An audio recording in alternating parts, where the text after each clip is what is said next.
Bienvenue dans cette capsule audio réalisée par le Pont API. Cet espace est conçu pour vous donner des informations essentielles sur la recherche d'un logement au Québec en tant que migrant et migrante. Cet espace est conçu pour vous donner des informations importantes.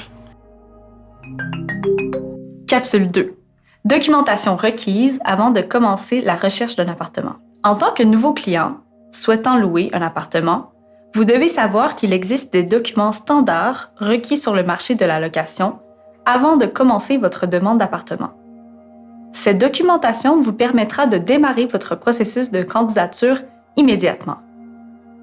Certains propriétaires peuvent vous demander un rapport de crédit et une cote de crédit comme référence afin que vous puissiez postuler pour un appartement. D'autres pourraient vous demander un consignataire, quelqu'un qui signera en votre nom et sera financièrement responsable de vous. Et enfin, certains propriétaires peuvent vous demander un dépôt de garantie, dans le cas où vous ne pourriez fournir aucun des deux premiers éléments. Mais attends, je sais à quoi tu penses. En tant que nouvel arrivant ou demandeuse d'asile, il sera impossible de fournir tout ou en partie ces articles, n'est-ce pas? Eh bien, la bonne nouvelle est qu'il existe une documentation de base que nous pouvons utiliser et qui nous permettra de démarrer notre processus de recherche et de soumettre nos candidatures le plus rapidement possible. Voici une liste d'éléments et de documents que vous pouvez utiliser et fournir. 1. Une copie de votre papier brun. 2. Une copie de votre permis de travail, le cas échéant. Si vous n'en avez pas, veuillez vous adresser à votre travailleuse sociale et demander de l'aide. 3. Si vous avez déjà un emploi, vous aurez besoin des 3 dernières fiches de paie de votre travail, le cas échéant. 4.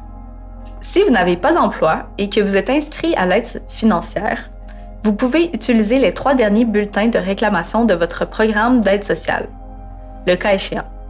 Si vous n'êtes pas inscrit à ce programme, veuillez vous adresser à votre travailleuse sociale et demander de l'aide. 5. Il est important d'avoir un résumé clair et bref de vos préférences et un bon budget. 6.